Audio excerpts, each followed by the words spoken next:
Going live in the Too, live button. too bad X sucks.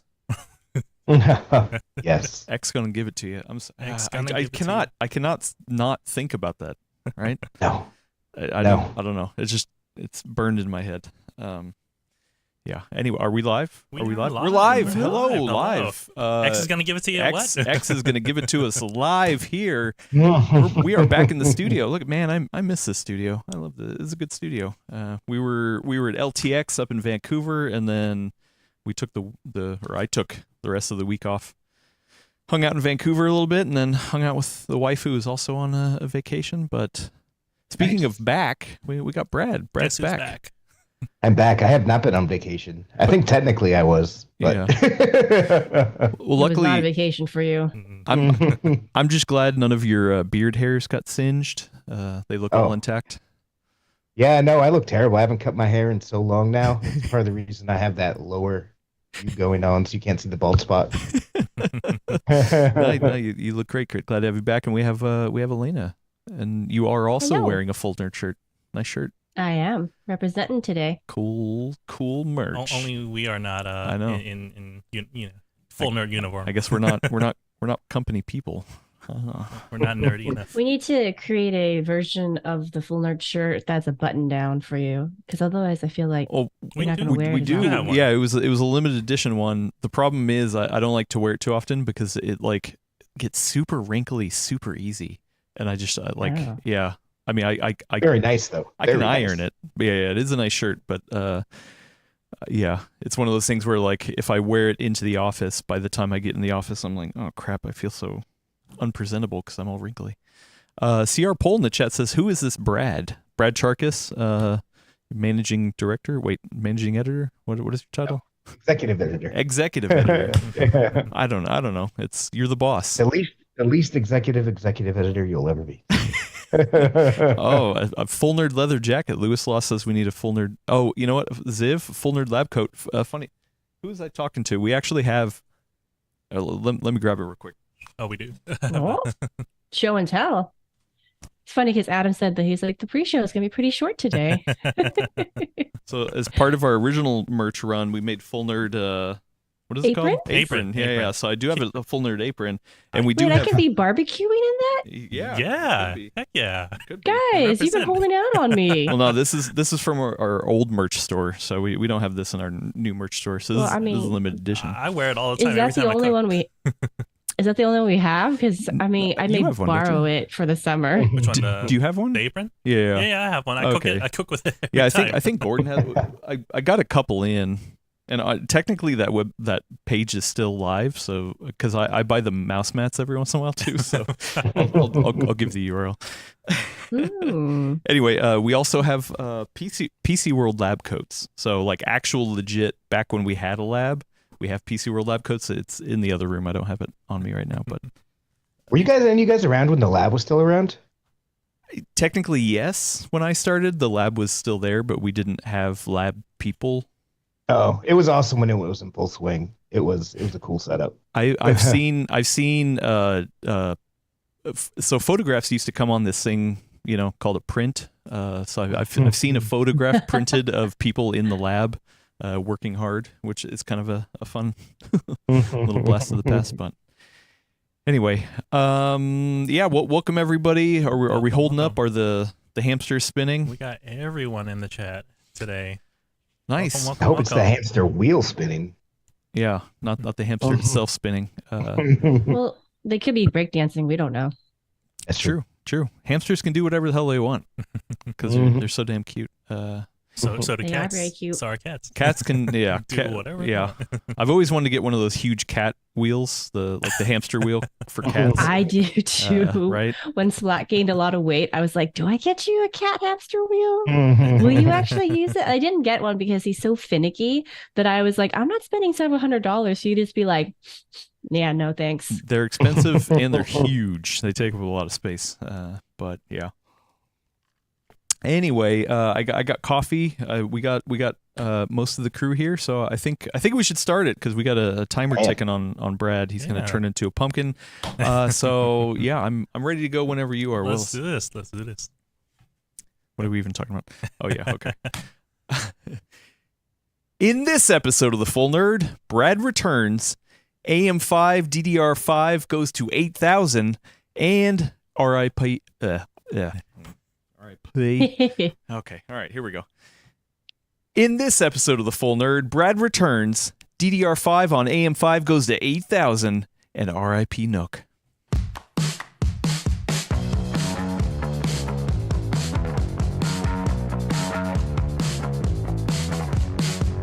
Welcome to this episode of The Full Nerd. I am your fill-in host, Adam Patrick Murray, filling in for Gordon, who's unfortunately couldn't make it, but I do have our co-hostess with the mostest, Brad Charkis, back in the well, not in the flesh. You're on the Zoom, back on the Zoom. I'm in the flesh here. Hello, internet. Been a while. Yeah, it's been a while. Brad, do you? Well, you know, I'll ask. Let me introduce everybody else. Elena Yee. Hello. Always happy to have you. Thanks for joining. Are those new headphones? No? Yes. Okay. Technically, I had them lying around for a while because for some reason when they came out of the packaging, they smelled awful, and I was like, I'm just gonna leave you in a corner over there and let nature take its course. Just air it out for a little bit. Speaking of aired out, Willis has aired himself out after our trip to Vancouver. He's controlling the verticals and horizontals. Hello, everyone. Happy Tuesday. Hello. But first and foremost, let's talk about Brad because Brad is back. Brad, just in case people haven't been catching up with the news in your adventure, where the hell were you? And how's it going? I have been shifting between people's floors, hotel rooms, and now finally in a new place of my own after my apartment was suddenly destroyed by a fire at the end of June. Just very much not in the plans, and it's been a fun month and a half. Well, first question is: we had a lot of questions. Were you actively testing a GPU with 12-volt high power? It was my fault. I busted out that old Radeon RX 295 X2, the dual GPU. Oh man, it just burned the house down. It's just like party time, burn the house down. But no, that's not what happened. No. Yeah. Okay. But I've shared on my Twitter, or X, I guess. Oh, God. Please don't. I've missed a lot in this month and a half. I guess. Some pretty gnarly pictures of GPUs messed up in a fire. So if you want to see those, go check it out. Yeah, we actually talked about if you were to like test those GPUs and be like, hey, my house has been through a fire and all these GPUs got messed up. Did they actually still work? Do you think they'd still work? Possibly a couple of them, but probably not a lot of them. We'll see. That'd be interesting. Maybe it's a best of pick for the website, a best GPU that could survive a fire. Yeah. Most fireproof GPU. Most fireproof. Most fireproof.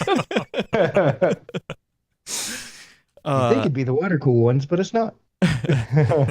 But in all seriousness, you're okay. You and your family, you're all safe. Yep. Us, the family, got out. We caught it soon enough that we were able to go grab our neighbors, and they were able to grab all their pets. Everyone got out fine.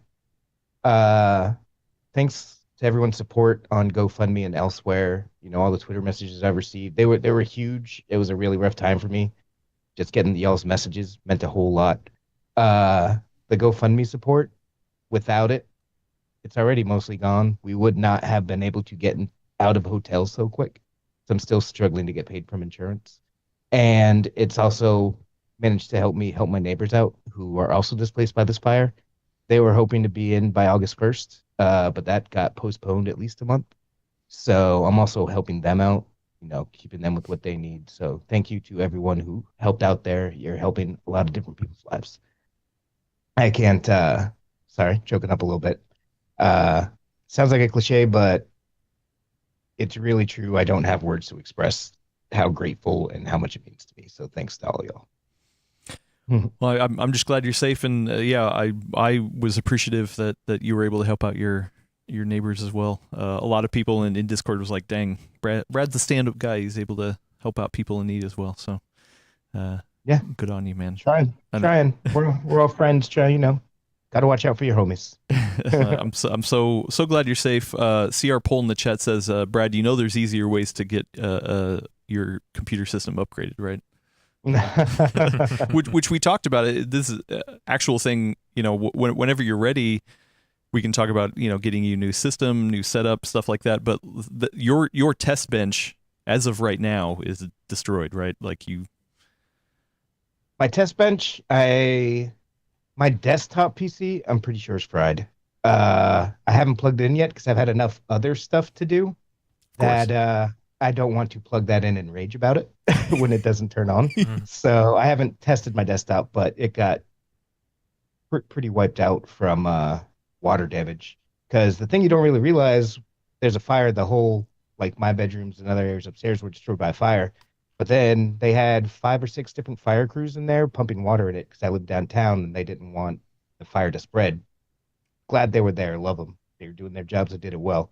But all that water damage took out the rest of the house. And so still have to go through the process of figuring out exactly what works and what doesn't. Well, yeah, when you get to the point for testing, it'd be interesting to see, because you had just recently upgraded to a Ryzen 7000 system, right, for your test bench? Or were you planning on it? I can't remember. I had gotten the parts in. Oh, you got the parts in. Yeah. So yeah, I just like hearing about the back end stuff of how you think about configuring your system for test benches and whatnot. Okay. So if anything, we'll cover it here. But in any way we could help out, if we do a live build of your new test bench or something like that, and send it over to you, that would be sweet. We'll have fun. And then Eternal Duo, friend of the show, gave us €5 and said, "I'd just like to say I'm glad to see Brad back, safe and sound. I really appreciate you all. You're all awesome people." So, no, you're awesome. Thank you for... Yeah, I appreciate you, man.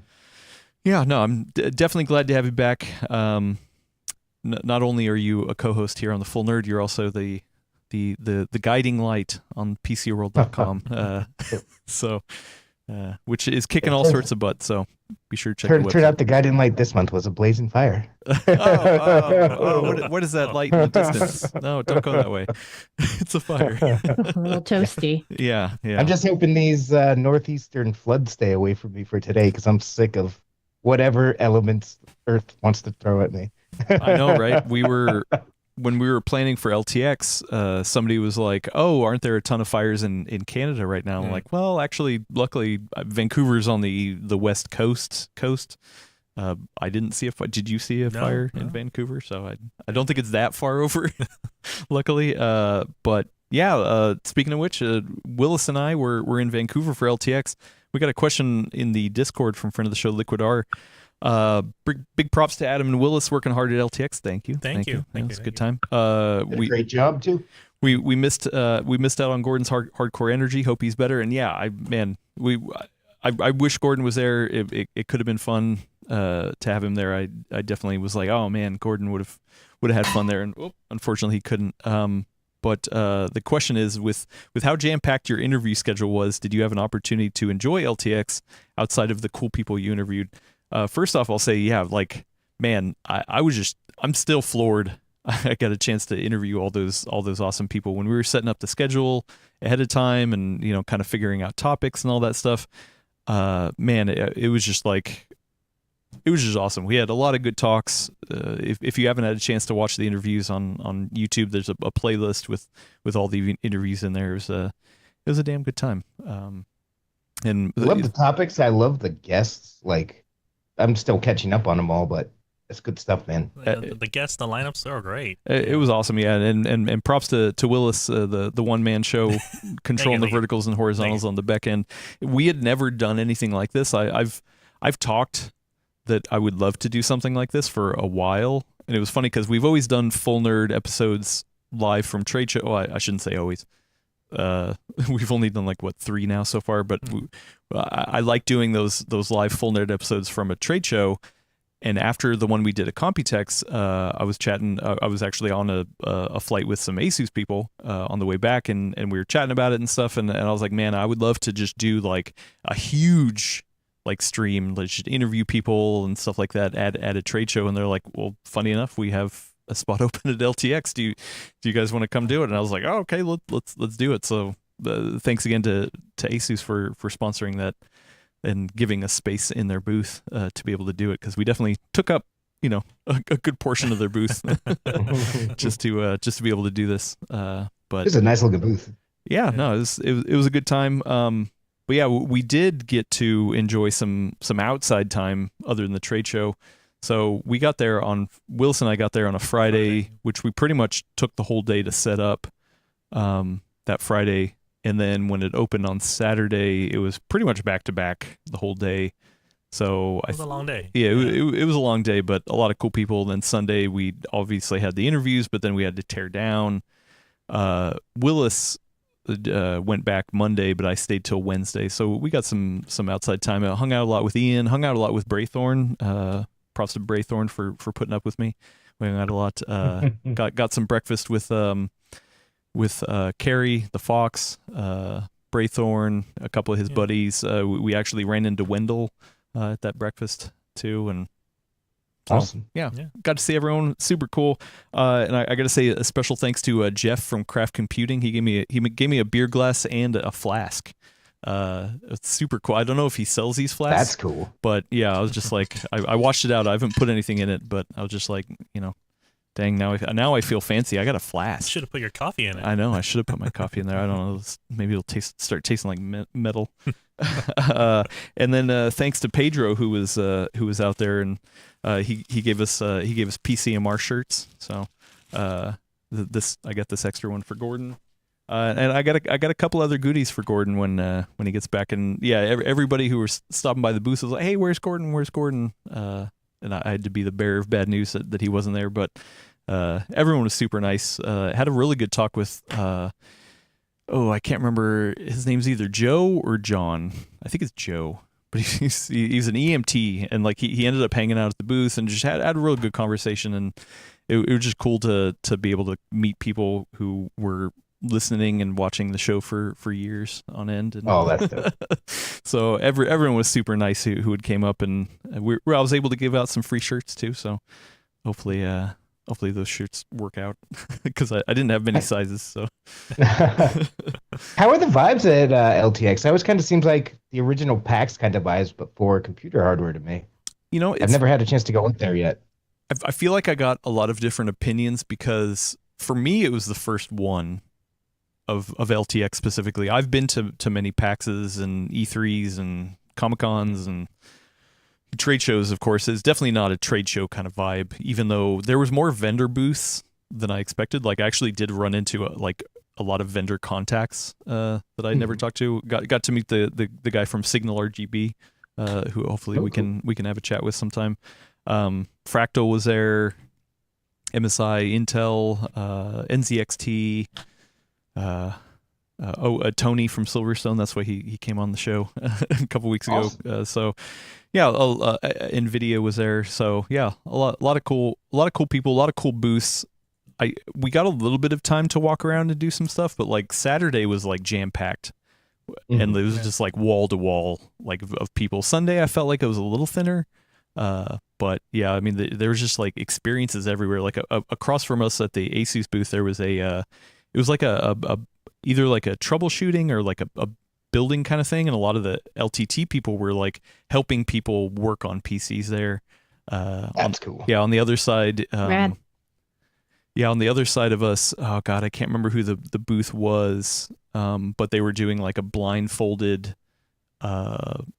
build or cabling challenge, so that you'd put a blindfold on and then you'd try to like cable everything up like the fastest you could. Wow. Unfortunately, I didn't get to see any of that stuff. I briefly saw it. It was intense. Yeah. Do you remember who the vendor was? I forgot. I'm totally spacing on that. I'm sorry.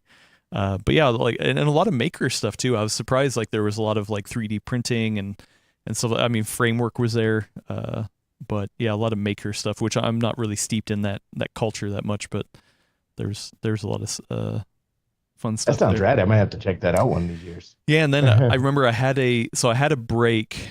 Oh, it was our Saturday break. We had a little break to get some lunch, and I walked over because I was like, oh, I want to buy an LTT screwdriver because I'm here, might as well. And then I asked somebody, I was like, oh, where's the merch? And they were like, oh, it's in that back corner. And I get over there, and I'm like, well, I see a huge line and crowd of people. I don't see any merch. And then I kind of like walked around the edge of the line, and I was like, oh my god, the merch line was like nutso. It's long. So yeah, so luckily I was able to talk to one of the LTT people and was like, hey, I'm here working. I can't wait in line. And they were like, oh, hey, come back after hours. So luckily I was able to get a LTT screwdriver.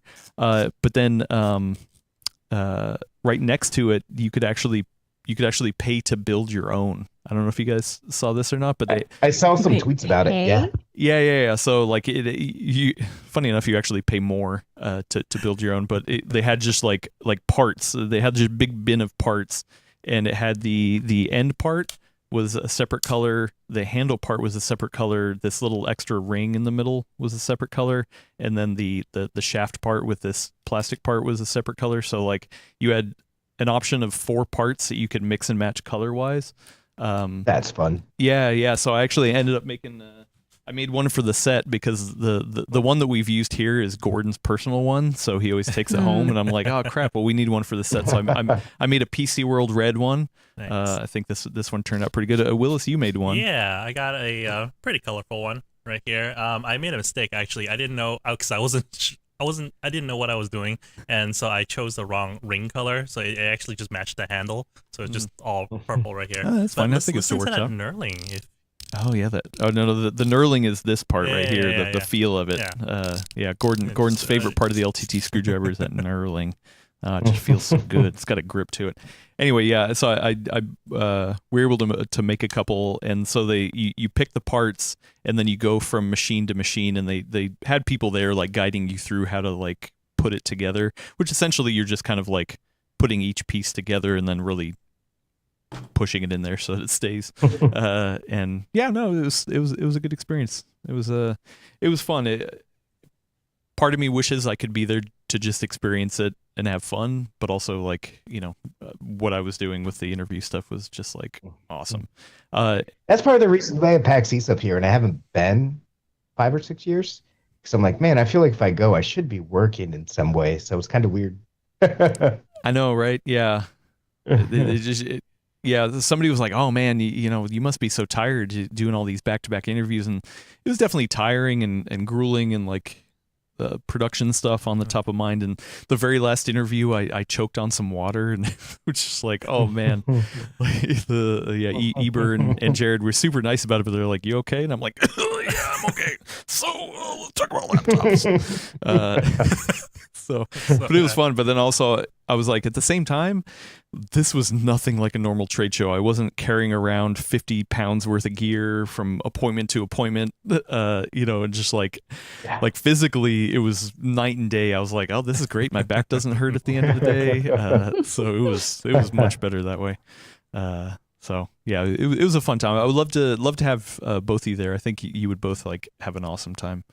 That sounds rad. That sounds super rad to me. My goal is to maybe one day have our own PC World booth, and we get everybody out and we do these interviews and like have our own challenges and things going on. That would be like, oh my god, that would be so. We fun. should all do that blindfold cable management. All of us at the full nerd. Who do you think on the PC World staff would be the best at that? A blindfold cabling challenge. Definitely not Gordon. No, I think Gordon actually. Really? No, I think actually Gordon would, because the thing is that he doesn't care about cabling. He's just like, yeah, whatever. He doesn't, but just because you don't care about doing it doesn't mean you're not good at it. True.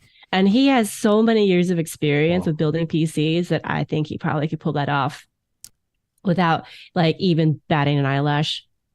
I could see it. But yeah. I mean, I'm going to say me, but she makes some valid points. Dang. We'll just have the two co-hosts go head to head. Yeah, there you go. Anyway, it was a good time. Thanks for everybody who stopped by. Thanks for, just making a memorable show. It was super cool. I'm definitely pumped for next year, and I'm like, oh yeah, we will definitely be going back next year. I think it awesome. Should be part of our rotation, and it's not that far. Honestly, like seeing Tony do that drive he came all the way from LA area and going up. I was like, man, it would be cool to do like a road trip. All the local people here, just rent a car, and I think it's maybe 8 to 10 hour drive, something like that. So totally doable. From where to where? From here to Vancouver. No. From not? here to Seattle is like a 12-hour drive. Is it? Oh, jeez. Yeah, and then you have to deal with border crossing and all of that to get to Vancouver. Well, So speaking of, that's why I think Tony did it in several, like that's why he made stops, right? he So made a that lot way of he could like stops. stop. Yeah, like you could stop off, like take a break from the drive. But then on the way back, he did it in one go, or maybe he like broke it up or something like that. But he's just like, I just want to get home. And I'm like, Dang. man, you got a long ride. Like my dad, dude. Yeah, I was just like, dang, dude. Anyway, we're not just here to talk about Brad. Jeez, Brad's hogging the news, or LTX. You know, us Yeah, he's always talking about himself. Jesus Christ. But we do have some news that we haven't covered in the past couple weeks just because of LTX and all that stuff. The first one I want to talk about is AM5 platform going to 8,000. Not quite 9,000, but it's going all the way up to 8,000. It's a lot closer than it was. To Yeah, 9,000. a lot closer than it was. So yeah, the news here is that there's an AGESA update. AGESA. How do you say it? I feel Sure. like I've heard people say it either way. AGESA update that's adding support for up to DDR5 8,000 mega transfers per second. Not only that, I also read that the new sweet spot for memory tuning is going to be 6400, which is higher than the old sweet spot too. So it's going to be contained in AGESA update 1.0.0.7b. So look, keep a lookout for that one. The only one that I've seen around is who is it? It's ASRock boards, I think. There's an ASRock engineer on Reddit that I was think like, a couple of high-end ones, like MSI and Gigabyte, I think might already have it too since this came out. So it's starting to trickle out. It sounds like the first high-end ones first. yeah, it's crazy. I mean, I wish Gordon were here to talk about it more because I think he's more steeped in this stuff. But the first question I have, like, this seems kind of like a big deal. Like, Yeah. like I, at least in my time, in my limited time covering PCs, like adding this kind of memory support, I don't remember ever this happening to such a wild degree. Good platform. Yeah, it is especially noteworthy because whatever one of the last episodes I was on, we had one of you guys asked a question. We were actually talking about which platform would you go to for memory overclocking, and at the time we're like, you definitely want to go with Intel. Like Intel is hitting up to 7,000 speeds, sometimes higher, but AMD's AM5 is having some issues, and then they turn around and drop this, and from the things I was seeing on Twitter/X and Reddit, like it's actually doable too. It's not just pie in the sky. Like you can actually hit those 8,000 speeds if you know what you're doing and are fine with tinkering. It's just like that's one heck of an upgrade. Yeah, and I'm not sure exactly like how they got here, but at least I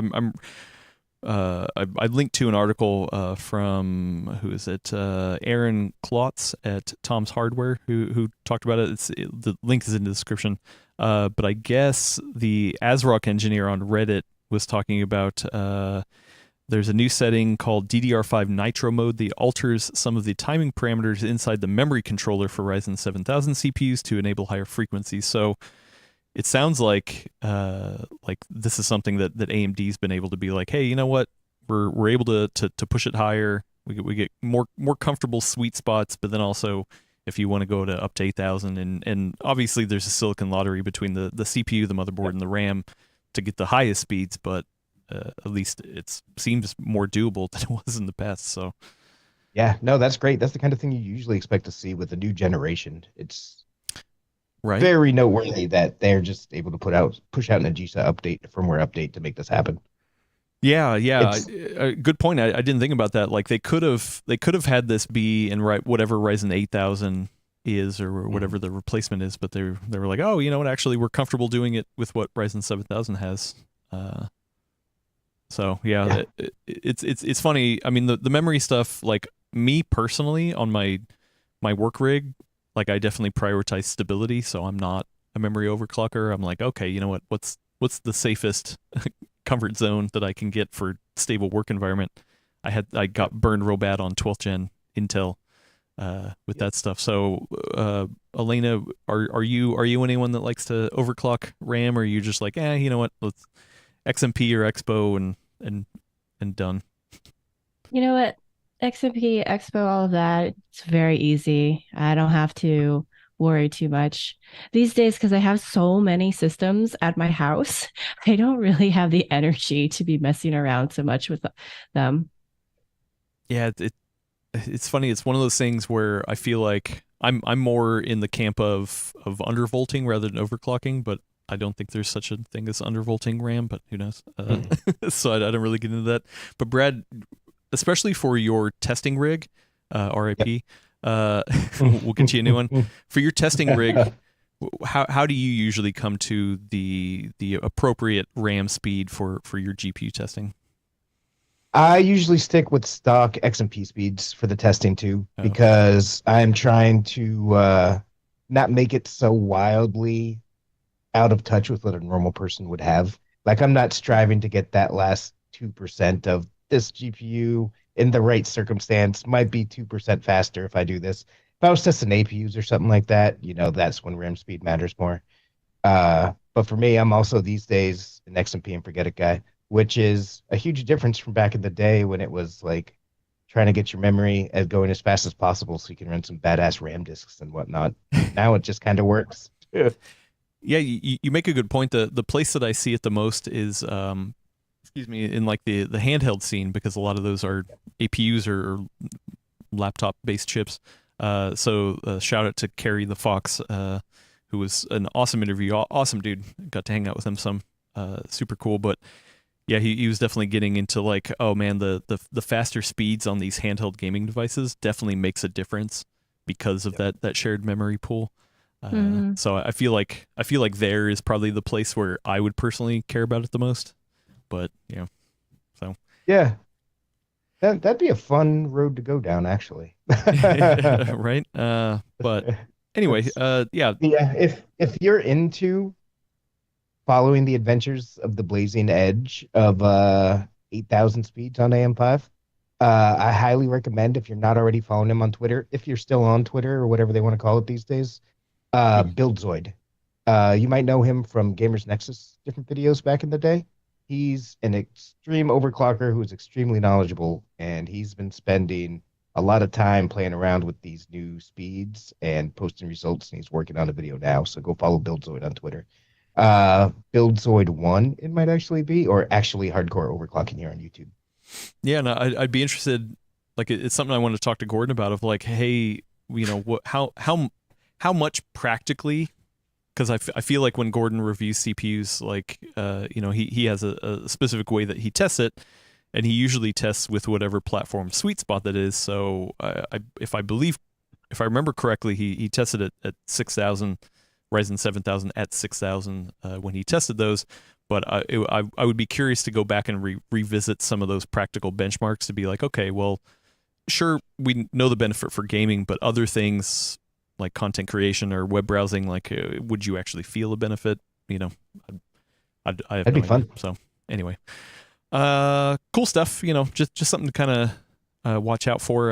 Once again, I don't think it's rolling out to everybody, but check your motherboard manufacturer's website and see if you got a BIOS update. It actually, just looking in chat real quick, it looks like somebody said that they don't have a high-end board, but they actually already got the Aegisa update for their board. So I guess, yeah, like you were saying, for your board specifically, just go ahead and check it, because it may not be limited only to the high-end boards after all. Yeah, the one Buildzoid was showing off this morning, I think it was, maybe last night. It was a $300 ASRock board. So that's definitely not low end, but it's definitely not high end either. So definitely go check it out. We might have it available. Yeah, interesting. Also, Willis put in a poll of who would win the blindfold cable management, and a friend of the show, Kelt from Falcon Northwest, has a question: how is Gordon winning this poll? Have you seen his builds? Yes, but again, like, the whole point is not like, it's not what he puts out; it's what he's capable of, right? And he's I think it's very clear to most people who follow the show for a while or have known Gordon through other publications that he's very competitive. He's very competitive. Oh yeah. So I don't think you should count him out just because of what he's done in the past. And he knows his way around a PC. So if it were a blindfold cable challenge to make it look really good, I don't know if he understands what looking good is. But like being able to actually physically manage it and like do it blindfolded, he could probably just be like boom, boom, boom, boom, boom, da da da. It's good enough, you know. I think he has a good feel for the feel of the connectors. Yes. No, he's right though. The first time I went to the PC World lab after Gordon had everything set up, I had to stop and take a picture because it just looked like a mixture of a spider web and open heart surgery coming out of all those. Yeah. I think that is such a good description for it. That is good. I think the best example, if you want to see it and you haven't seen it, I think it was our 7800X3D review video, or maybe 7950X3D review video. One of our latest review videos. I did some B-roll of his test bench, and I was just like, "Oh man, the world needs to see this." Apart from the cable management, he had switched to 4090s. He got big. I can't remember, maybe Asus ones, very large in that case. And to prop it up, he just put like a cardboard box in there to prop it up. I mean, so for the people who aren't familiar with this, you know that he did he legitimately built a PC in a cardboard box, I think, at one point. Oh, yeah. Because he wanted to say, or was it him or was it Dave Murphy? I forgot, but it was like a build-off challenge, and one of them legitimately chose a cardboard box because they were like, you know what, I can save that money on a case and put it towards something else. If it wasn't Gordon, that is definitely something Gordon would do, for sure. I feel like early on in the Full Nerd, when we had like build challenges and stuff, he was like, "Oh yeah, what's the cheapest cardboard box I can just put the build in, get a better CPU." And does it come with a power supply? Yeah, does the cardboard box come with a power? Hey, every power supply comes with a free cardboard box. There you go. But it's small form factor, so he wouldn't like that. Anyway, just put the motherboard right on top. It's fine. Speaking of small form factor. Elena, you had to pour one out recently for Nooks. They're done. Intel came out and said, "Hey, you know what? We're not going to produce them anymore, but they're still going to be around." How does that shake out? So the way it's supposed to work out is that I think Asus has been licensed now to make mini PCs. So it's kind of carrying on I don't know if it's specifically carrying on the NUC branding, but it's carrying on the spirit of it, at least, right? So they'll be producing these mini PCs that, you know, have been really popular with businesses. So like those little 4x4 PCs that are essentially like laptops without displays, right? What I'm curious to see is if they're going to only stay with producing those and like how many they'll do, like if they're going to still do like an i3, i5, i7 model, if they're going to be doing one with every refresh every year when there are new chips released, like how configurable it's going to be, because basically if you didn't already know, these are basically bare bones PCs. So you have everything soldered in except for the RAM and the memory, RAM and the storage. So you would bring your own for that. Some of them also have, like, they call them like the tall versions that have like a slot for a 2.5-inch drive. So I'd be interested to see if they're going to keep the tall versions. I actually like those because I sometimes still like sticking in a spinning platter disc into them, and seeing like if they're going to be producing like the full range of core chips, I guess they're called now, right? But I'm guessing I don't know if they're going to be doing those gaming ones, right? So all the ones that were like Blank Canyon, so like Skull Canyon, Hades Canyon, all those, the really cool names. Weird, yeah, like the weird cool RGB. Like, yeah, like where they had like the skull like logo, the RGB, all the other stuff. I don't know if that's going to be as lucrative for Asus, because I feel like Intel was doing those mostly to say like, hey, like this is what you can do with this. But Asus is a business, and you know they probably don't have the same size coffers, bank accounts as Intel does, just to be like, you know what, we just wanted to do it for funsies. Like, here we go, have fun. Well, it's interesting because I feel like if you were to bring up the Nook name to most people, that's what they would associate as a Nook, right? Or do you think I'm wrong? The gaming focused ones. If you're, I don't know. Honestly, I've been following them for so long, like 10 years at least at this point, that to me, I think of them as still synonymous with the 4x4 the 4-inch by 4-inch form factor. Because those are the ones that sell the most. Because businesses who like need, I guess, just like something for people's desks or like signage or other like digital displays, things like that. That's what they're buying. And there's a lot more of those, like a lot more demand for that rather than somebody who's like, you know what, a 5-liter small form factor PC where I can basically go like out with the compute unit and like in with the new compute unit. Although speaking of, I feel sorry for everyone who bought into that thinking that they were going to get supported because they had promised a roadmap. Remember, like they had promised a roadmap where they're like, we're going to be supporting these for a while. But I guess the pandemic also happened. So that probably did throw some rocks into the path there. Well, but the compute unit did have a couple versions, right? It did get refreshed. So there wasn't just one compute unit. There was one refresh for sure. Okay. But when we originally talked to them back at CES 2020, it sounded like their roadmap was like pretty far out because Intel in general, I think, plans out their roadmaps pretty far in advance, right?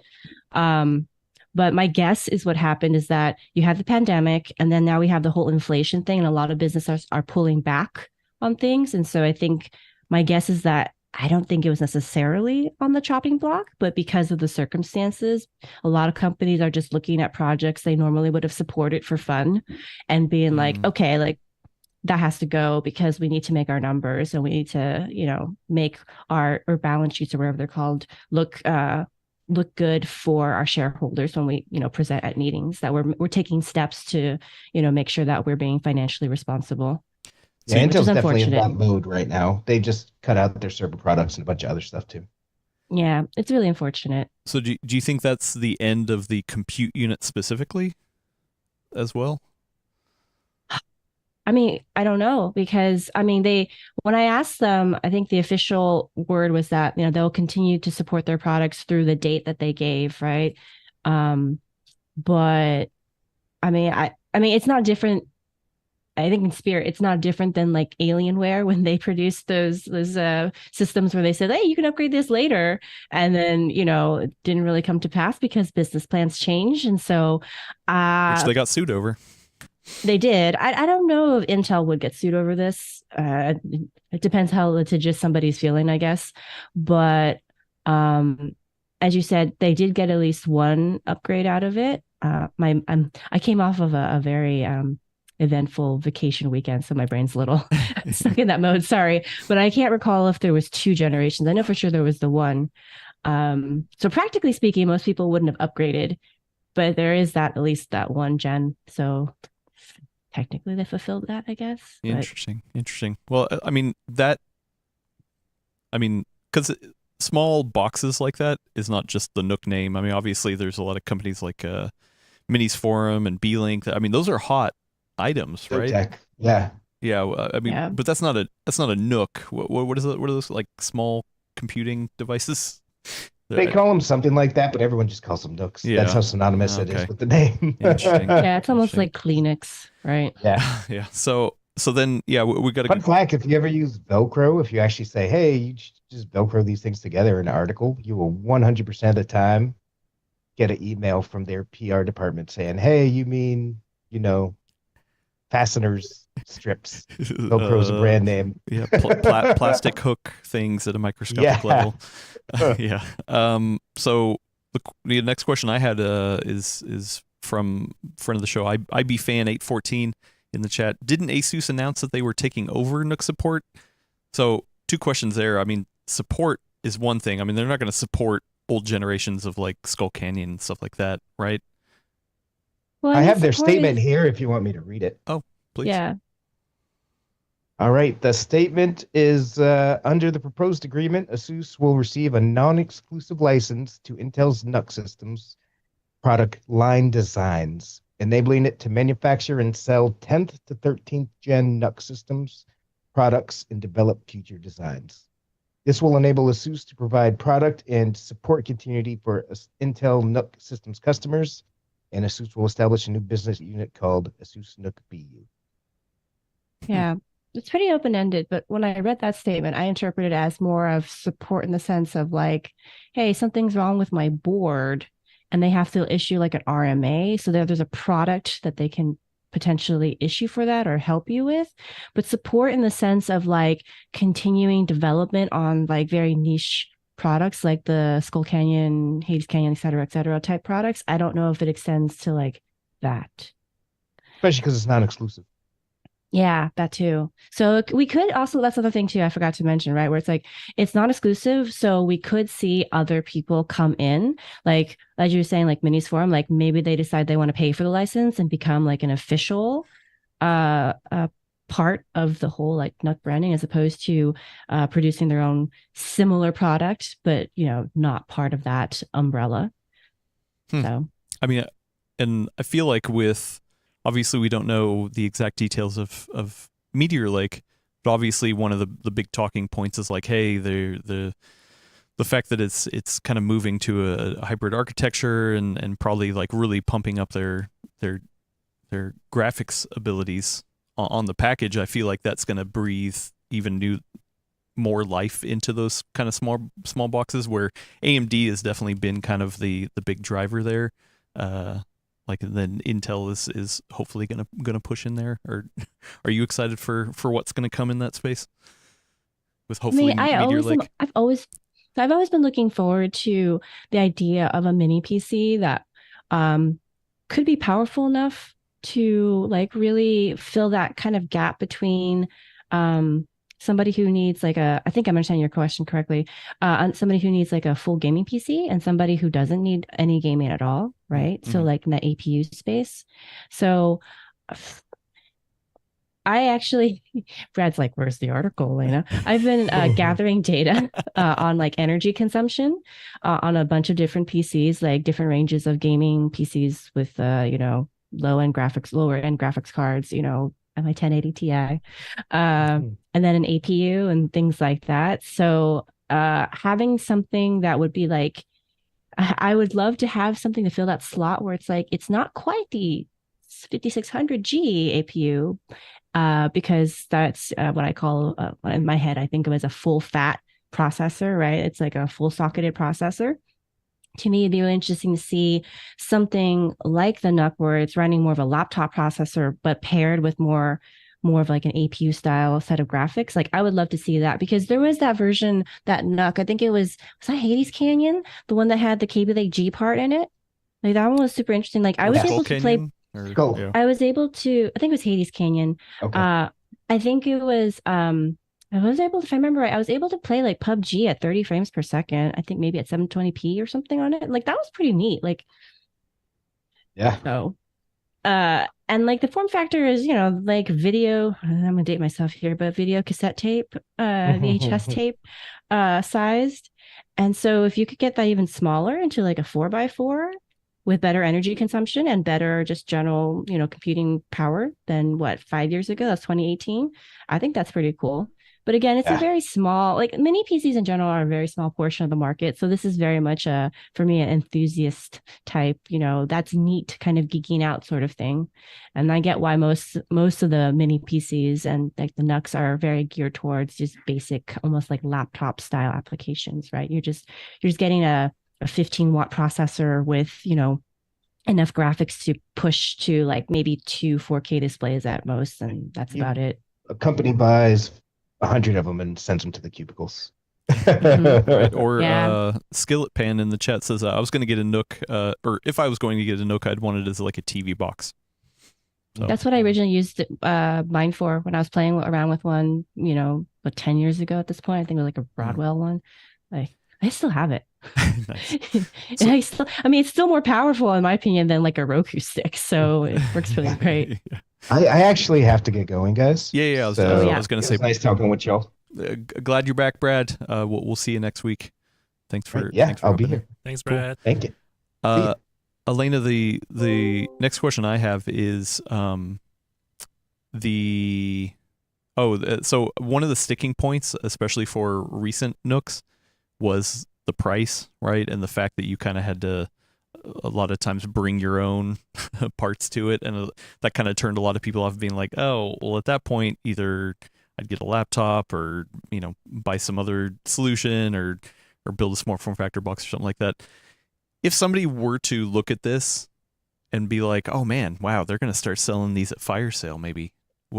How much off do you think it'd be good to be like, oh, you know what? It's half off. You know what? I should try to mess around with that. It's funny you mentioned that because like right when this news broke, there was an 11th gen model, I think the i7 version that went on sale for pretty much half off at B&H. And I legitimately had that tab open for like a solid week debating whether or not I wanted to pick one up to replace my 8th gen model. Especially because this was the tall version. And again, like I mentioned, I like having a slot for a hard disk drive in there. And I was like, oh, but it's like I'm doing okay with the 8th gen one. I didn't budget for this, but like it's such a great price for like $350 for this box. And then, RAM's like another $50 to $70. I'm lucky enough that I have spare storage, lying around.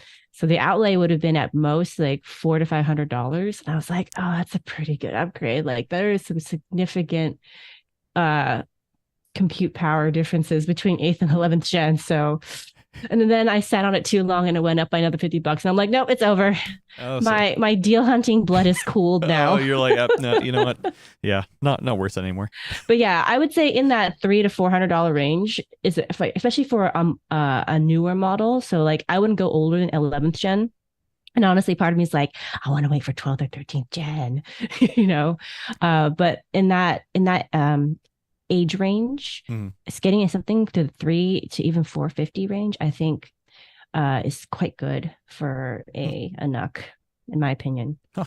Right. And I saw in the chat, I think it was Ruru2, friend of the show, Ruru2, had said like they were saying that they didn't see really a use case for consumers, that it was more business. And I think that's true. Like predominantly these are designed for businesses, but I actually have 2 at my desk. And the reason I have 2 at my desk, I mean, partially it's because I get, I'm weird. That's true. Number 1, top of the list, I'm weird. But also number 2, these can't be understated. 1, I'm weird. And 2, I mean, I'm fortunate enough to be able to get review units that I can, play with and test. And I don't know if I would if I had maybe more money, I would still do this on my own dime. Like I said, I was thinking of upgrading on my own. But number three, number 3, I had a really long weekend. Sorry. Sounds like you had fun. The third reason is that it takes so little space on my desktop, right? Like I'm pointing at them. You obviously can't see this. I have 2 whole, this is a PG-13 stream. I have 2 whole PCs on my desk under my monitor. And if I wanted to, I probably could just mount them to the back of my monitor and reclaim even more desk space. And if I wanted to have 5 PCs for like random, and I get it, I'm weird, okay? Like you all are not having to test different things in Windows 10 and Windows 11, and then also having like a clean install versus one that has other junk on it because you're trying to figure out like there's gonna be software conflicts. I get that, but for me, as somebody who needs about 3 PCs at minimum for everything that I'm doing, for the website, in addition to, my own stuff, it just saves me on so much desk space, like so much. I literally have 5 PCs at my desk right now, and my desk does not feel cramped. It's actually quite minimalist and spacious right now, and it's great. And they're probably not dumping a ton of hot air into your room either. That too. Yeah. That too. That can help. Yeah. I unfortunately live in I guess it's also a blessing, but I live in a very well insulated room, so it holds heat pretty well. Which can be good or bad, yeah. Exactly. Nice. Yeah, NUC. I guess we'll see. Asus hasn't really announced any new products or anything like that, so we're kind of I think we're very early, because especially with a handoff like this, it's going to take time to get things spun up. I'm hoping to hear more news about it towards the end of the year, or at least later this year, but we'll see how it goes. Okay, nice.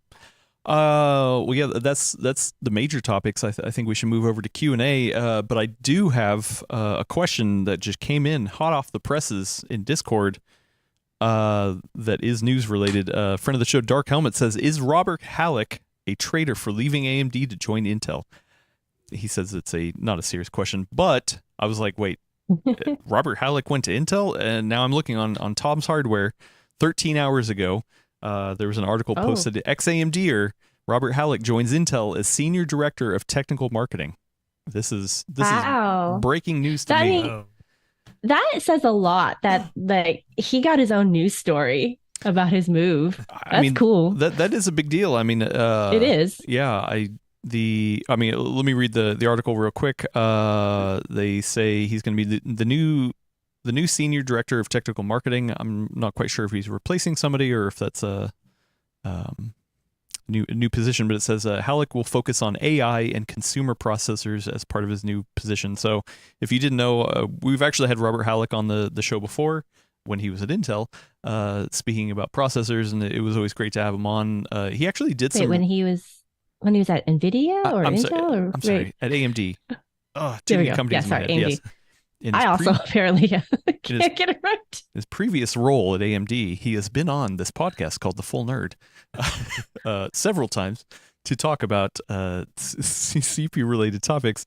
So yeah, he had left. I don't remember the exact timing, but I believe it was right after the Ryzen 7000 launch.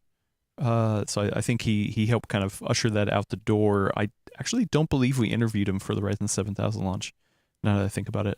So I can't remember the last time we had him on the show, but it was always good to talk to him. He is a watch guy. I remember that about him. So and socks. Oh yeah, you're right. I remember that. So he was in our Discord for a bit talking about socks. He was. So yeah, I mean, he was kind of one of the forward facing people for the Ryzen CPUs. So that, I mean, when he left, I think a lot of people were like, okay, well, where's he going to go? I don't think on my bingo card I would have picked Intel, especially lately. It seems like there's been more. They've been kind of slimming down and kind of gathering the wagons because of economic stuff. But I mean, that's a pretty big get in my mind. I wonder what Gordon would think, but that feels like, wow, that's a pretty big get for Intel. But I mean, this article is littered with the letters AI, so I think that's probably pretty indicative of where the new interest is. So it's everywhere. I was driving home yesterday, and there were so many billboards. I mean, obviously I live in the San Francisco Bay Area, but there were so many billboards with AI mentioned in them. And I was like, who are you marketing to? Like, are you trying to capture more employees? I was just like, who is this billboard for? Why are you spending so much money on a billboard for this? And there were so many of them. Yeah. Somebody in the chat says, Rurutu, friend of the show, Rurutu says, technical marketing doesn't add much to product design, but hopefully he will stop Intel over-promising and under-delivering. Yeah, I mean, I'm not quite sure exactly what his role is, but yeah, I mean, he was definitely more, it seemed like at AMD he was more involved in the actual architecture, and he definitely was somebody who was really hyping up the AM4 platform and the longevity that brought. I mean, we've talked about this before, but can we imagine a future where Intel does the same kind of things? Like, hey, you know what? We're actually going to switch to supporting a single socket for at least more than 2 generations. I mean, maybe he's going to be able to help be instrumental in that, but also, who knows? I guess I don't know. Intel's pretty big, and again, I think they set their roadmaps pretty far in advance. So it'd be interesting to see if one person can really upend that or not.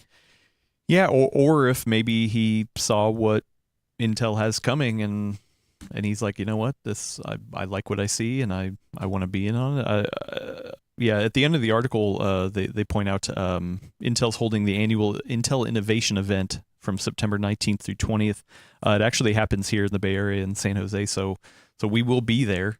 And I mean, who knows? I mean, he it sounds like it just barely got announced, but I don't think it would be out of the realm of possibility that maybe he's there as well. So,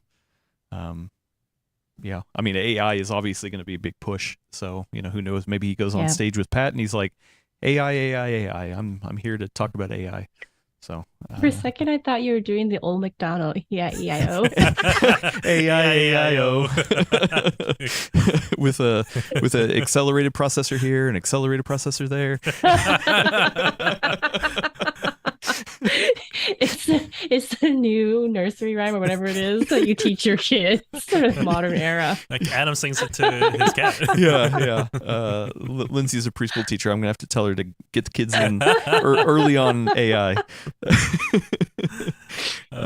So yeah, and I just double checked the last time he was on the show was a year ago, back in May talking about Ryzen 7000. Oh, so but before the launch. Okay. Yeah. But it was just remote, right? Yeah, remote. It was remote. Okay. Yeah, interesting, huh? I mean, yeah, hopefully we get a chance to have him on the show. Robert, if you're, I'm sure you're watching. I mean, what else are you doing rather than watching The Full Nerd? Love to have you on. Love to have you kind of talk about your new role in AI. I mean, it's something that Gordon and I mean, we've all been talking about AI, but especially with Gordon and CPU reviews, AI is such a hot topic that it's something that Gordon very much wants to figure out how to test against, because it doesn't necessarily lend itself to just repeatable benchmarks for a lot of reasons. So but it is one of those things where it's like everybody's talking about it. It obviously is going to be a part of CPUs going forward. So yeah, it'd be interesting.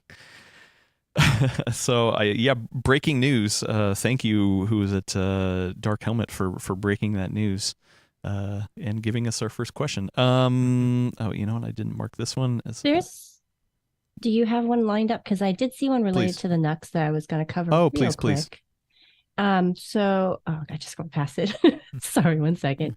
So Ivan Ramazanov asked, can a phone beat a NUC? If you need just PC experience with docks, there is phone to monitor mode with like DeX and like Windows phones.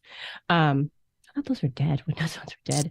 But I mean, in that case, if you're really only doing like document stuff, you would probably be using pretty much like a Chromebook, right? So yeah, something like a smartphone in like a docked mode would, achieve that similar function just fine. But for me, like a NUC is actually, it's still a PC, right? It's basically a laptop just in a brick form. So I'm doing stuff like making edits with Photoshop, some light video edits sometimes for like making clips, things like that. Have a bunch of stuff open all at once, different programs. And then obviously because it's Windows, I can be running Windows-based programs that don't have the equivalent in like, say, mobile operating system, or on like Chromebook. Obviously it's pretty limited to if it doesn't, I guess they all officially now have Google Play support, but back in the day, like some of the older ones did not have access to Android apps, and even then the interface isn't super great. So I mean, a NUC is still a PC, so if you need like the full range of like a Windows PC, then you have it. And obviously for all the people who are Linux fans, you can install Linux on it as well. You said the magic word. Yay. Wendell's going to pop out of the window somewhere. Your face was like, you said the word. You said the summoning word. Don't say the word. Don't say it 3 times into a mirror. Actually, no, do it. Wendell will show up. And he's like, hey, guys. Anyway, is a handheld gaming device, is that a NUC, Melina? No, it has a screen. I would say it's like more like the love child of a laptop and a NUC. Oh, so by your definition, a NUC doesn't have a screen built in. It's just the actual device itself. Yeah. Okay. Yeah. Also, by your definition, does a NUC need to be Intel based? Yes, because I actually think the next unit of computing is a trademark term, is my guess. Yeah. All right. So, well, first off, I have to apologize because now that I'm looking at the questions segments or over on Discord, if you got your own question, please put them in the YouTube chat right now if you're watching live. If you're listening to this later, there's a link to our fine Discord that you go over there, and we have a full nerd questions section that you can put your questions in, and hopefully we get to them on the show. But as I'm looking through it, I'm realizing there's a lot of questions in here that were meant for the streams at LTX. So I'm sorry that I did not ask about keyboards for Hippiotech. I had no idea Hippiotech had such a huge following. Cool dude. I learned a lot about mechanical keyboards. He had a keyboard that is what do you call it? The hardest keyboard ever to type on or something like that. I can't remember, but like the force he had, it was like a keyboard that he built, and the pressure you needed to exert to do a key press was like manual typewriter. No, like that. 10 times that. It was like he's like try to type on this, and but it's a joke. He built it just to do it. But yeah, like he had me try. I can't remember. He said the exact amount of like pressure that you need to. He's like, well, you know, a normal keystroke, or you know, your cherries are like this amount of pressure, but this one has like this amount of pressure. Just as a joke. It's like he called it the world's most like untypable keyboard. I can't remember. It was pretty funny.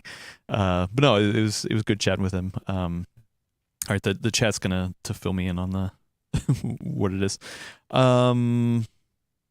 Yeah. Anyway, oh yeah, there was a question for Jeff. I'm sorry. Question for Alex. I didn't even do that. Oh, question for Wendell. Jesus. All right. So, okay, here's the first one. Here we go. This is a good one for Elena. Friend of the show, Star Screamus, asks, where are the Ryzen 7000 APUs?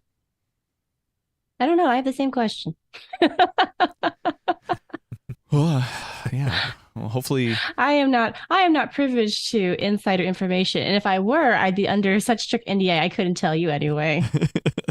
Just nobody's watching. Just tell me. But no, I definitely, especially because, so like I said, I've been working in the background on this article to track my energy usage when gaming on different PCs, right?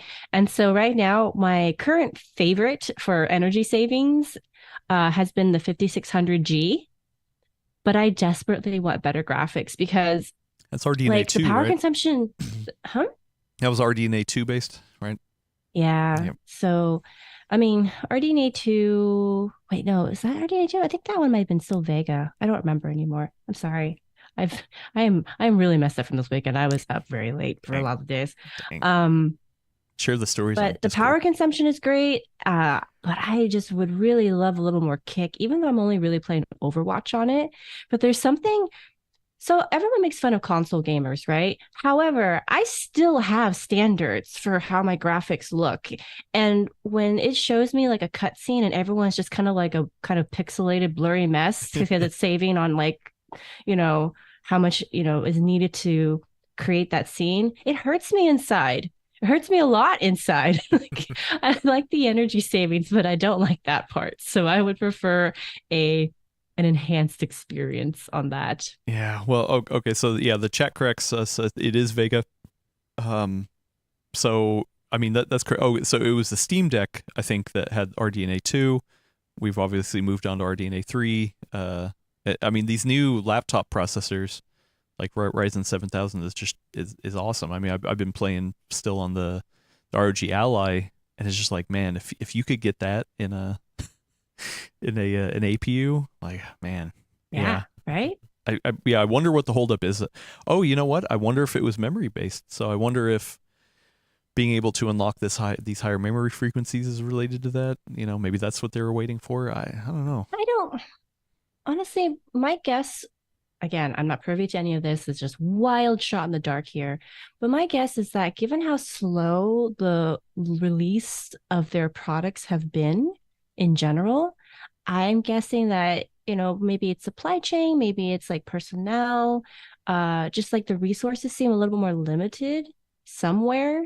So that's why everything's coming out much more slowly with both their, you know, CPU and GPU lines, right? Because I think in the past we're much more accustomed to seeing things launch closer to one another within the same family or the same generation, and we haven't really seen that this time around. So honestly, if I'd be surprised if I would be happy, but I would be surprised if we saw a Ryzen APU before end of year at the earliest. But maybe I'm being pessimistic. Well, I also do wonder if the cycle of new CPU releases has been extended because of this, and maybe they save an APU as like another refresh, right? Because you had the original Ryzen 7000 launch, then you had X3D parts. Maybe the APU is the final part of that, and they're kind of extending that life of the Ryzen 7000 before they get to 8000. Possibly, and honestly, because if I remember right, the Ryzen 3000 APUs were actually older generation or older technology, right? Like branded under the 3000 series. If this is a choice we have to accept, where we at least are getting the contemporary architecture, but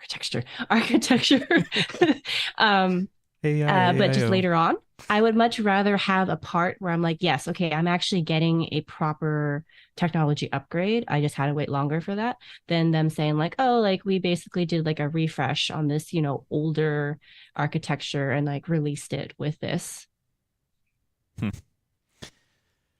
Yeah, well, we will see. Maybe I don't know. I feel like there hasn't been rumblings on the. I know we don't talk about too much about leaks and rumors and whatnot, but I feel like there just hasn't been that many rumblings as of late about AMD CPU stuff. All right, man, I forgot there was a lot of great questions that when we had Tony on. It was good chatting with him. Let me go back. Oh, here we go. One from Adam Patrick Murray. I don't know who that person is, but it's for Willis Lai. Hey. Yeah. Willis Lai, what's it like been using your first handheld gaming PC? Oh, well, I've been only playing the ROG Ally, which is great. The review, the unit I got in for review. The review unit. Yeah, I like it. I was telling Adam that it's because Adam, you use the Steam Deck and as well as the Ally, and I was just like, oh, it's a case by case use case scenario depending on the user, right? You have a lot of games on the Steam Deck library. I have many different games on different launchers, Epic, Steam, Game Pass. I have Game Pass as well. You play Battle.net. Yeah, we always play Call of Duty. So having the Ally was actually pretty good to just switch around between games, and it's been fun so far. Just having to couch play while my partner is like watching K-drama, and then I'm just on the couch. Just okay, we'll play Call of Duty, or I'll play Overwatch and some other Game Pass games. Oh, I was playing Need for Speed Unbound. That was great. Wait, you've been playing Overwatch? You haven't told me? No, I thought we were friends. Busted. I did tell you, Elena. We do need to have a team up one of these days. Yeah. It's great. Yeah, so I have a couple questions. I mean, I've already asked these questions, but I'll ask them on air. So the first one I feel like I hear a lot around Windows-based handhelds is, oh my god, it sucks to use Windows on a touchscreen or on one of these handheld devices. How has your experience been with Windows? I mean, obviously you haven't used the Steam Deck in comparison, but you've used like a Switch or something like that. So how do you feel like you've been getting around with Windows? The Windows experience on the Ally has been pretty smooth. It was a lot to set up at first, obviously. So for someone coming from like a actual handheld like console, like the Switch, right? It's just play and go, or just easy setup and go, plug a cartridge in, and then so with having the Ally, you do have to do a lot of installs, just like you would with the normal PC. You have to do updates, you have to download launchers, download games and whatnot. So that took when we set it up, I think, and then I had to bring it back home to finish the rest of the setup. It took like maybe 2.5 hours to set up, all because it's again, a lot of the downloads, a lot of the updates, making sure everything runs smooth. And then we did the benchmark and testing, and then and then actually playing the game afterwards. So yeah, but afterwards it pays off. And then now everything is just, okay, I get to launch this game and then just go straight into the gameplay. And my next question is performance. Obviously on handheld devices it's going to be weaker, but also I feel like something like the Switch, you've been playing a lot of the Tears of the Kingdom, right? And Zelda, yeah. That's the first Switch game for me. Like, I feel like I'm not a performance snob, but that's the first game where I'm like, okay, wow, there's some spots in here where the performance is real bad. Like, the Switch is definitely. Oh, is it really? Yeah, like when you do certain things, like there's a thing called Ultra Hand where you kind of like move objects around, and yeah, in the time that I've played it, I definitely felt like, oh man, it's like dropping into like 20 FPS range. And it's just so it's like stuttering. Yeah, it's just like, bit, yeah. oh boy, okay. But I would say overall, like, I'm more accepting of performance limitations and visual downgrades compared to my full desktop experience, because I'm playing it on the go, right? The Steam Deck only has 800p screen, but it's handheld and it's great. Where do you fall with that setting stuff? How does it feel to run? What kind of settings are you aiming for? So before coming to PC World, I'm a console gamer, right? So I, been just playing everything on a smooth, 30 frames and smooth 30 until I'm privileged to come into PC World and have testing all these different PC high-end like PCs, great graphic cards and whatnot. So I'm spoiled now. I would say I'm spoiled. and Adam, Gordon, you all got me. Like I was like, it's a little hard to fall back. It's a little hard to fall back on a smooth 30 a bit, but yeah. So having to go on the Ally, playing, and mostly when I was testing, I did a lot of AAA games as well, like Ghostwire Tokyo, and and then the Need for Speed Unbound, and I did have to crank down a lot of the settings to somewhere between mixing medium and low qualities. So just to hit that FPS performance, and I'm actually fine with it.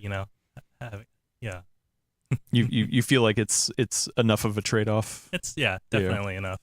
I mean, it's still more powerful than a Switch. But, yes, but still, yeah.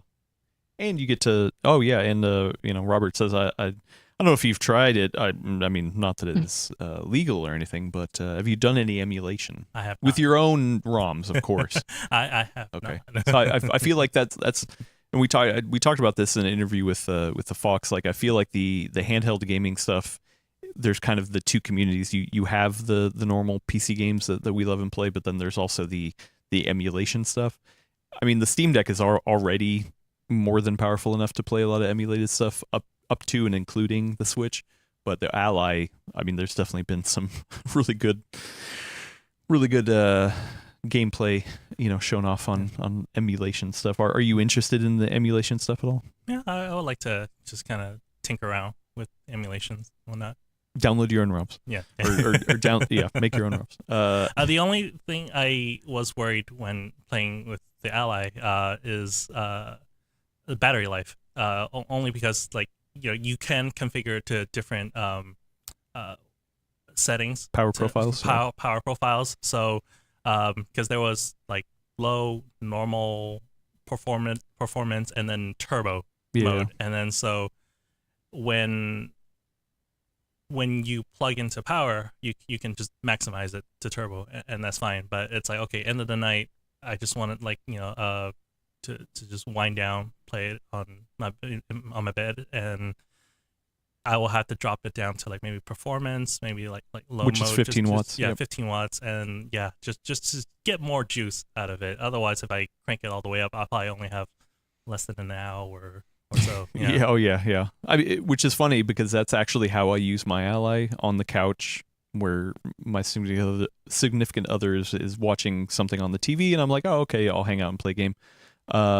And for me, I'm pretty much always near an outlet, so I'm usually just jacked into the wall. So I'm like, oh yeah, go for it. I mean, unless it's like something that doesn't need it, I'm fine to drop it down, like an indie game or something like that. But yeah, most of the time I'm actually jacked into power, which is funny because when I need to worry about power, like when on a plane ride, I do switch over to the Steam Deck.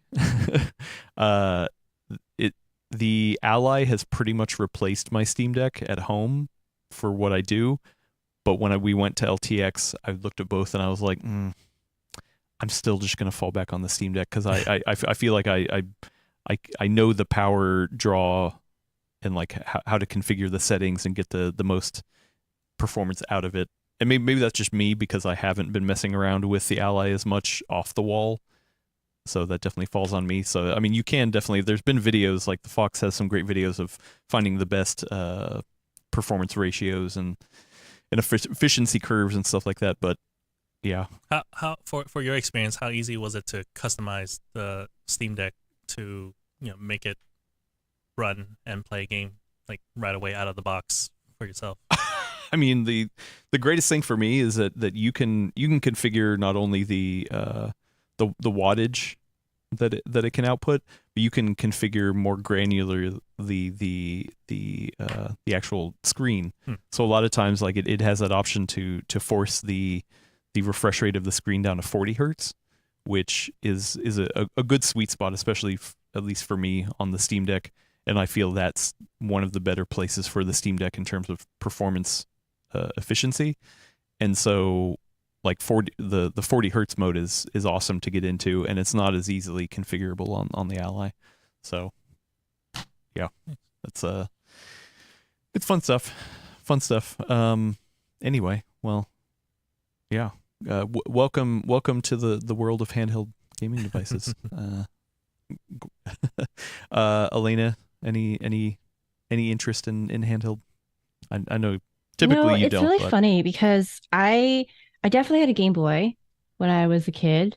There was also a Sega Game Gear in the family, and I remember being chained to the wall playing that thing. Yeah, that thing ate batteries like. But since then I haven't really. I don't know. Is there something about having such a small screen? I've never really enjoyed that. I much prefer having a full TV or at least even a monitor size for being able to see what's happening in the games. So even though I like the idea of handheld gaming, I so rarely do it. Like there was a time where like when the 3DS was around, I brought it with me on planes and I just wouldn't touch it. I'd end up reading for the whole time. Like 6-hour flight, I would just read for 6 hours. A book? Books. What is that? Yeah, it's a thing. Does it have a big screen? I don't. I mean, technically, like trade size paperback is a good solid 8 inches in height. What's the performance ratios or power efficiency curves? Like 300 DPI. I mean, pretty sharp. Okay, that's not too bad. What kind of battery life you get on that book? Endless, indefinite. Oh my god. Okay, maybe I should check this out. I realize. I mean, like I'm pretty much an ebook reader, like a Kindle kind of person. Which all those things actually do apply to a Kindle. So. I switched, and I even to this day, even though it is remarkable to Kindles, physical books to mostly I do my reading now on like an e-reader, and there's still a part of me that cries every time I pick it up because I miss like reading a book in a physical book is an experience because you can smell the paper. Every book has a different font, every book has a different paper. The covers are different, like paperweights and stuff. And I used to be in print publishing, so I think there's a part of me that still really geeks out about this kind of stuff. And so every book has a personality. Like every physical form of the book has its own little personality. And so an e-reader kind of sterilizes all that, right? Because it's just the same font, the same device. Just it's not laid out well sometimes. Like sometimes, like the margins get a little weird, like especially if you're looking at a book with like pictures on it. Like I can't do cookbooks on like digital format like that. It doesn't work for me. But I do it because it saves so much space, right? Like for the amount of books I can consume, it is just not as practical to have a physical library the size that I want. When I was a kid, I was like, when I grow up, I'm going to make so much money and I'm going to have a house with like a dedicated library. Yeah, no, 8-year-old Elena, that costs money. And we're not going to be living somewhere where like, real estate is cheap. You're living in the San Francisco Bay Area, so you do not get to have a Beauty and the Beast library. Sorry. Christian Nunkin asks, says, performance is great on books. New pages load instantly. Wow, look at that. No smooth 30 on your books. I like that. I'm a little torn on just like ebooks, especially for educational purposes, just because like it is very convenient and easy for kids these days to just have it on a device. They don't have to carry like 50-pound big textbooks on their back, like how we have back in the days. And it back in my day, like it just I remember now it's like, oh man, I used to do it as a kid, and it strains my back so much. And then I see my friends' kids, they'll have like, oh, it's on the iPad. Every like 200, 300 page of AP Bio, it's all there. I'm like, oh my goodness, you have it easy. I mean, that regards, yes, but it's really interesting because I sometimes wonder, this is a little tangent, but I sometimes wonder if like what you grow up with, like wires your brain a certain way, right? Because for me, as someone who grew up with paper textbooks, I find digital only much more frustrating because I can't easily like flip back and forth or like thumb through pages quickly and be able to compare and contrast that way. But sometimes I wonder if you only ever grew up with iPads, maybe it's very intuitive and not a problem for you, but I'll never know because unfortunately, it's not my lived experience. Yeah, it's funny. I feel like I'm the opposite. I hated books at the time just because, they were heavy, they were expensive. Like it is, I mean, I wasn't a great reader anyway, or a schooler person in school. So yeah, I was just, I just don't like or care for books. I'm 100% Kindle. I'm okay with it. I don't miss physical books at all.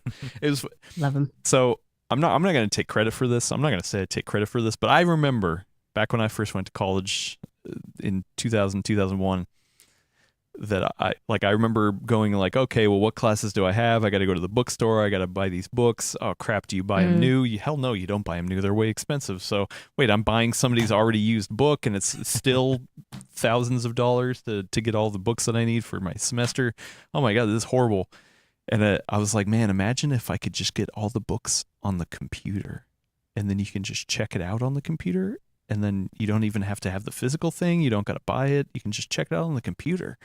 What if there was just some sort of like easy computer that was like a book? So I had an idea of a Kindle back in that day. I mean, it wasn't my thought, I'm sure, but yeah, I do remember thinking like, oh man, how cool would that be? You should have went with it, and then you'll be billions of dollars richer. Yeah, right.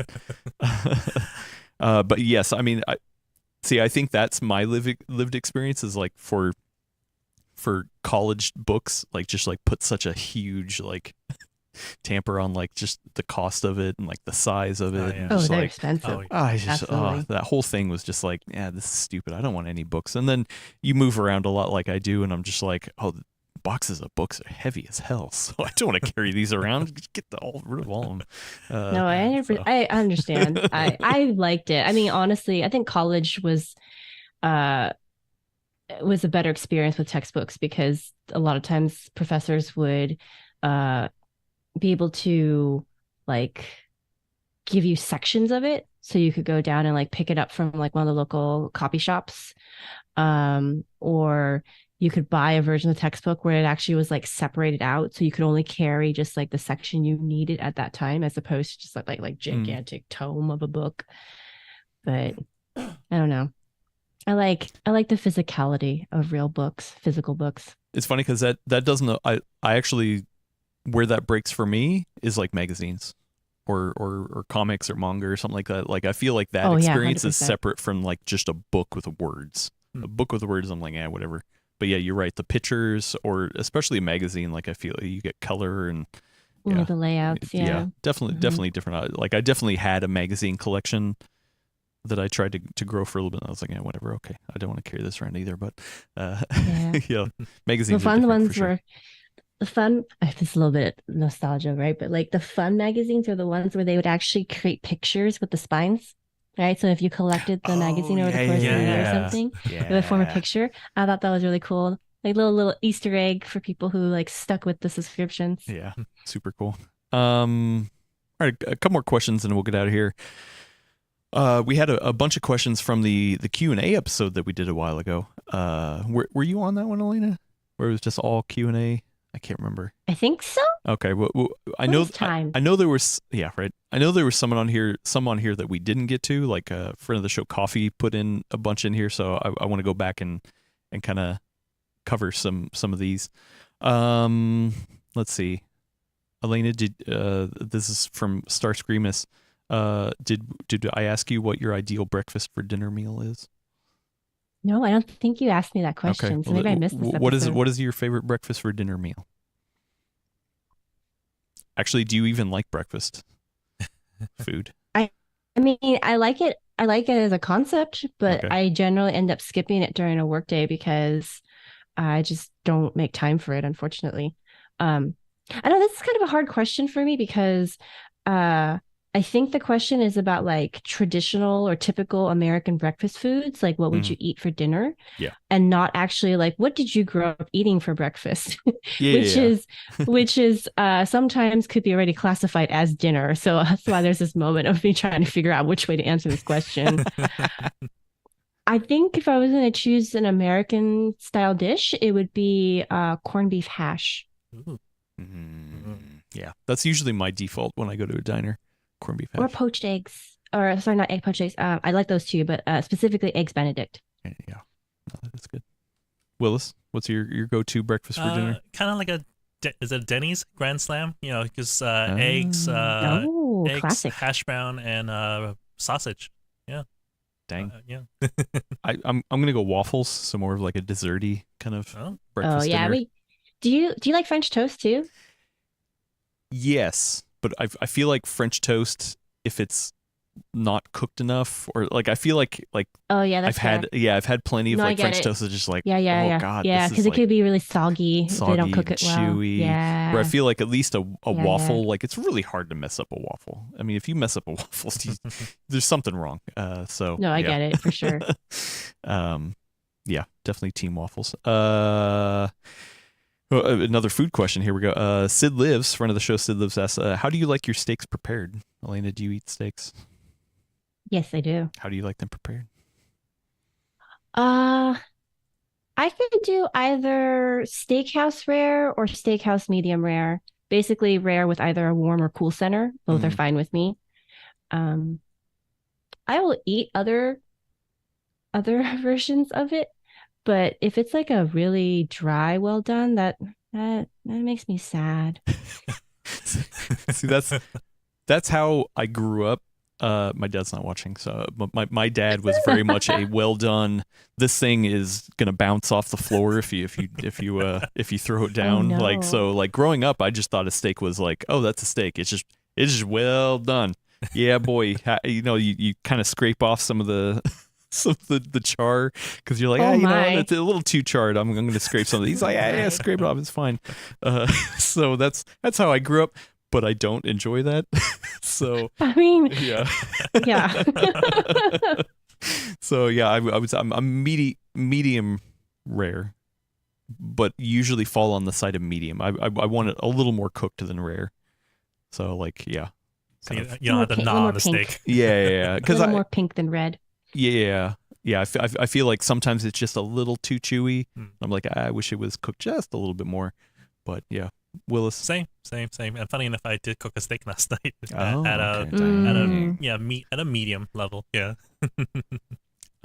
And yes, Bob Jones, my steak was abused as a child. That's for damn sure. friend of the show, Ian Cuttress, Hey. Chuck Potato, Hi, Ian. does point out a really good thing, though, that I do want to mention as well, that like steak is so very different than hamburger meat, right? So it's a weird thing in America, the US, that I don't know if is universal worldwide, which is they will actually ask you how you want your burger done. Like, do you want it to still moo?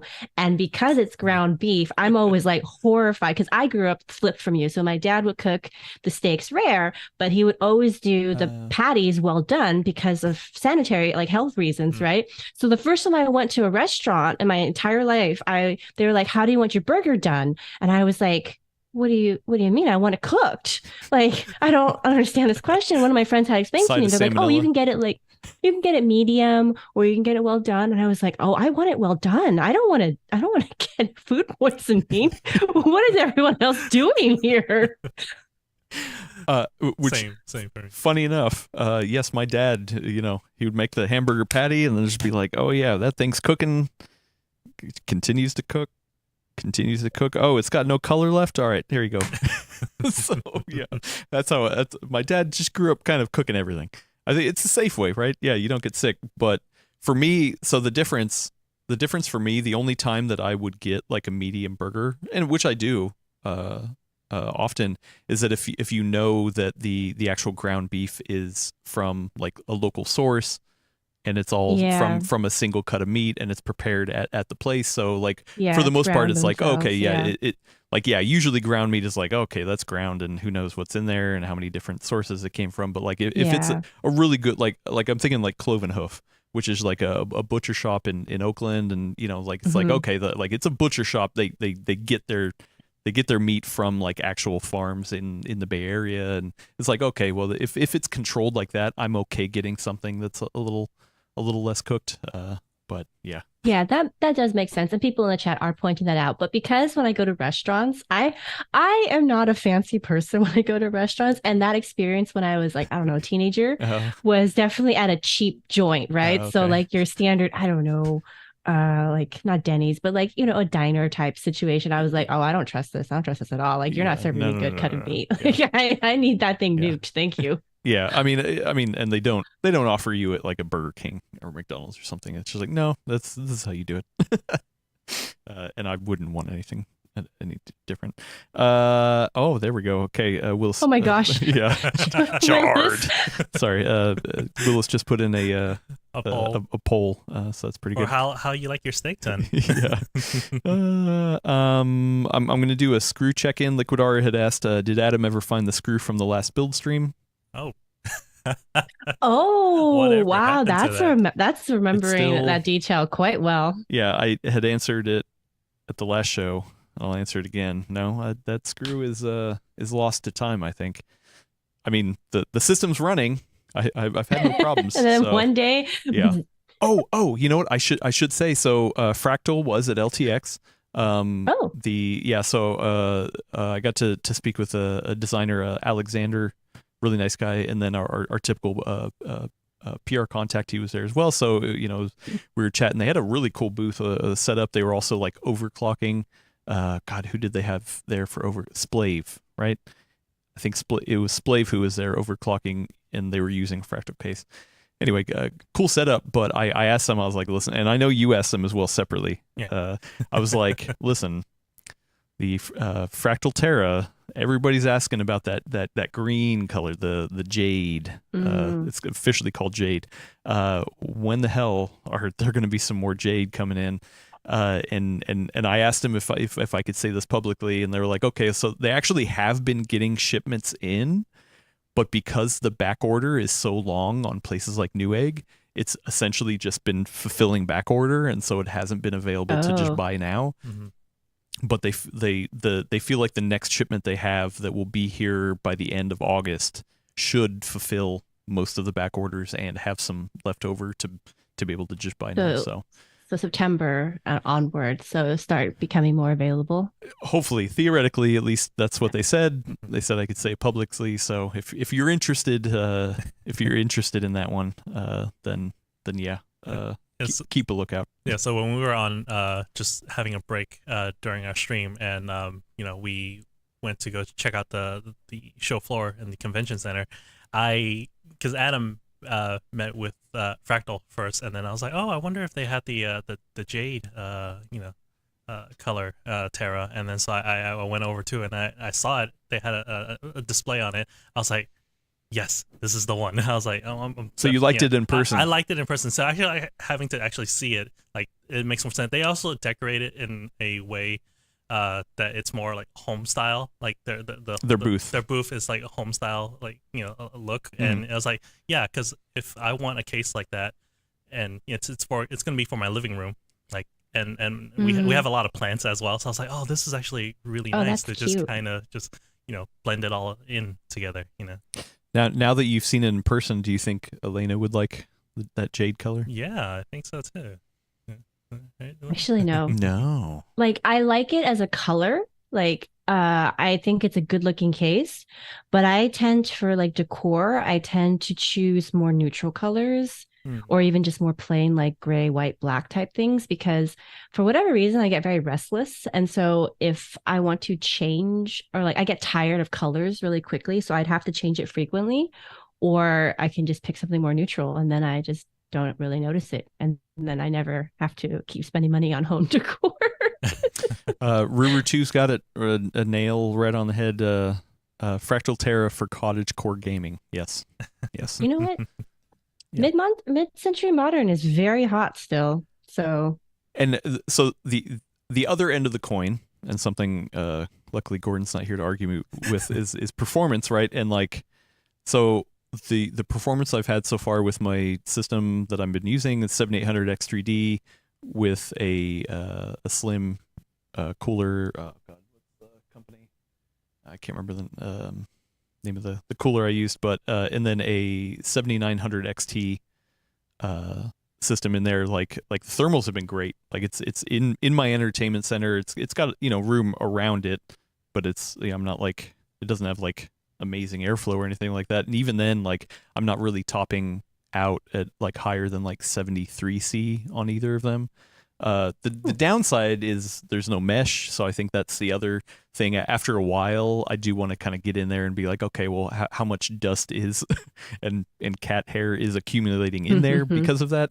But like thermals, like, it looks good. The thermals have been completely fine for that build specifically. Other than that last shoe to drop of like, okay, well, how dirty is it going to get in there? I've been loving it. So. Good on Fractal. Good stuff. One more food question in here. We'll get out of here. Friend of the show, Red Maw, asked, when will we get laptops with hollow palm rests so we can flip open? Oh, when will we get laptops with hollow palm rests that can flip open so we can have a dip on the left of the trackpad and Princeless chips or snack on the right? So yeah, nice. Number one, we'll never get that. Number two, if you had something like that was like built in, kind of snack options, what would you have, Elena? What would you put? Okay, first I have to preface this by saying that I would never use it because I am actually a very clumsy person at the worst moments, and I probably would like end up smearing the food into the laptop keyboard, and my poor machine would just die a very undignified death. But for me, I'd probably have like goldfish crackers, original cheddar flavor, maybe low sodium version on one side. Ooh. And then I would have Cheez-Its on the other side. Oh, well, cheese all day. If you didn't catch that I like cheese flavored snacks, you may be getting a hint of that now. Okay. Are you now we know what to get you for Christmas. Just cheese.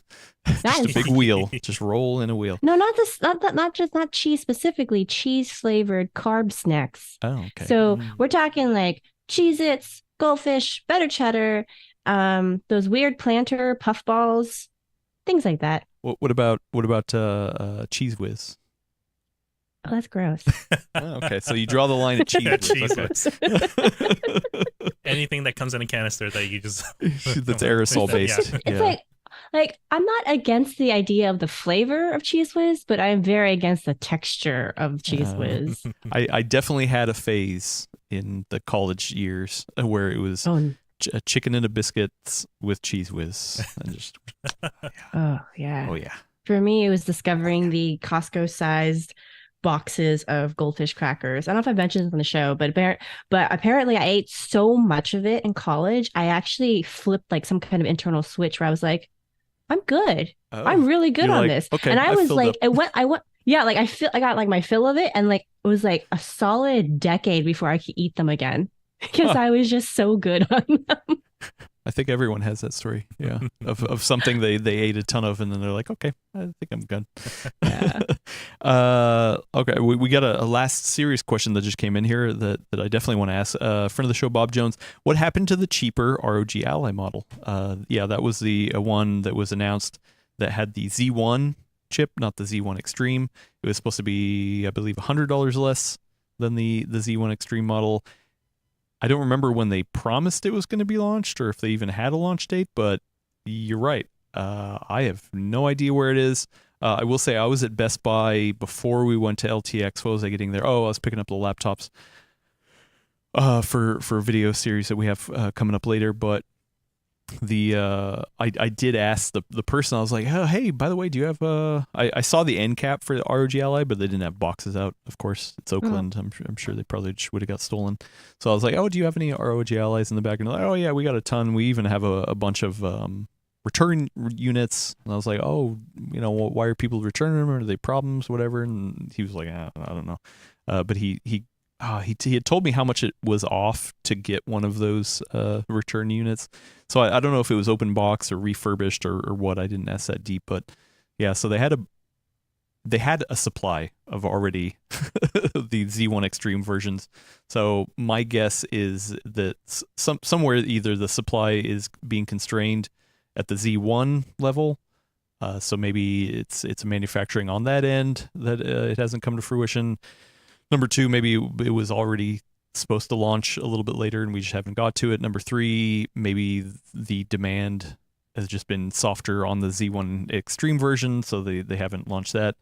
I'm not quite sure, or it could be all the above, the business decisions. Who knows? But I would have assumed that the non-extreme version with the Z1 in it would be more popular because of that cheaper price point. But I don't know. I'm not a business person. I mean, didn't we see that play out with the Steam Deck too? That we thought that maybe the cheapest Steam Deck would be the most popular, but it wasn't. See, to start, I feel like all of that information was early on of like, oh, hey, which one is selling the most? And it was, yeah, I think from what we could gather, it was the higher end options. But I think that was also the early adopter people who just wanted to. That's fair. I mean, because that's the one fair. I got. I was just like, yeah, but I do wonder over time, now that it's been over a year, maybe the cheaper one has gathered momentum. I wonder. I wonder if you could figure that out through the Steam survey. Like if you go through the hardware survey and kind of see like which ones are like more dominant. If that's a way we could determine it. Yeah, I don't know. I'm not quite sure if that's something that can be gleaned. It would be interesting for sure. Yeah. But I do feel like that is something that that is a major factor in these handheld devices is the cost.